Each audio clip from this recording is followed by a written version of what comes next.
because, hello, my name is Zelda, and I've just got to be really straight with you. I am a virgin. Sorry. It's hard to admit in public. I know, it's not cool these days. I've actually probably slept with more than 50 people. It's the very first time I have ever stood on stage and done a comedy set. So I've decided, right, the direct approach has always worked with me for men.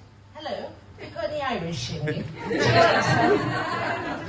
So I'm just going to try the same approach with comedy, and I hope you'll just bear with me for now. So we got on to sex. Yeah, sex can be a bit tricky. Sometimes it makes children. Have you got any teachers in? I've got kids. You've got kids in? Have you got any survivors in? Okay, I was going to go on about the teachers striking and how they have to pretend to like kids, but let's just cut straight to the chase. How many survivors have we got in? 3 kids I don't want. Yeah, exactly. We're not allowed to say that like the teachers. So like they're fucking annoying. Why aren't you on strike? Literally, are you on strike? I would go on strike. I look at the £500 million they're wasting in the NHS on digital, and I go, literally pay the nurses. It will be more effective. Anyway, I promise not to be political. So, back to how annoying children are. We've got no teachers in here. Unfortunately, if you're bad at contraception, you will have children. And you're like, oh, I've got to pretend they're fine. I'm at the school gates, and I'm like, oh, yes, little Johnny, he's so smart. He set up 3 PayPal accounts so he could funnel money out of my bank. I think he should literally go to Oxford and do PPE, because clearly he's going to run the country. That will be fine. What could possibly go wrong? And then somehow you survive that whole, they've done the 0 to 7 stuff. And maybe you take them to the supermarket when they're 6 and 9. And you're like, kids, they need to help me with the shopping. Okay, kids, let's use the self-checkouts. They're feeling really fine. You got home from the fucking traumatic. No one should ever put 60 items through a self-checkout. It doesn't work. Especially not if you hate plastic and you want to bag single onions. That literally doesn't work.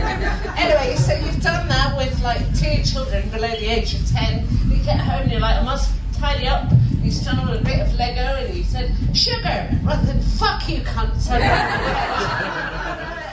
you're there and they're going, unexpected item in bagging area, unexpected item, and everyone's got their breaking point. All I said was, that's what I thought when I found out I was pregnant with you. Jesus Christ, just give me strength. And then you deal with that, and then they're looking at porn, and they know every single fucking Yo Mama joke that's ever existed. I mean, you lot, look at you lot. University, you're educated, clearly smart. You do not know every fucking Yo Mama joke in the book. Mama's so dumb, she thinks Instagram's a weed delivery service. Kids, they know that shit. They don't want highbrow humour, they just want mersh. Highbrow, meet lowbrow. Anyway, so we moved past that because that's bad. And then suddenly they're teenagers and they're like, oh, and nowadays there's government regulations. They must have sex education from forever. And they're quite traumatised that, because they're like, well, is the porn true or is the sex education true? Do I believe the government or YouTube? And they're just really confused. And the wrong time to find that out is when you're walking past a sex shop in Soho. So you're taking them to the theatre, and they're like, and you go, oh, they've got poppers. I haven't seen those since the 90s. And Childs, who is now 18, by the way, but she's just innocent somehow, despite all the sex education, says, Mummy, what do they use poppers for? And you go, gay men use them to make themselves more accommodating. And that's the moment you realise they literally never learnt the mechanics of sex. They think you're talking about Airbnb. And then you just move on past that fast. You're like, oh, we won't talk about your bad uncle. Distraction. Move on. I don't know. Anyway, so somehow I've survived. I will be 50 this year. The children are nearly grown up. I haven't murdered them. And as I said in the bio, I think it's easier talking to you lot than, more drastic measures.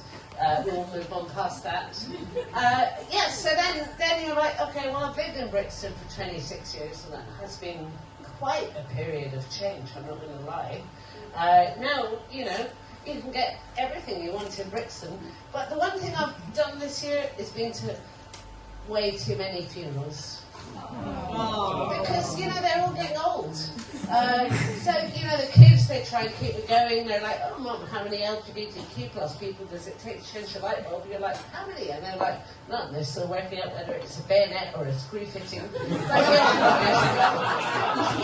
about the fucking funerals. Brixton's a sketchy place to go to a funeral. You turn up there and...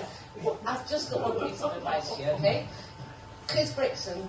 it's a place people go like, oh yeah, it's now the new playground, it's cool, we go to a nice restaurant. If you ever go to a funeral and someone hands you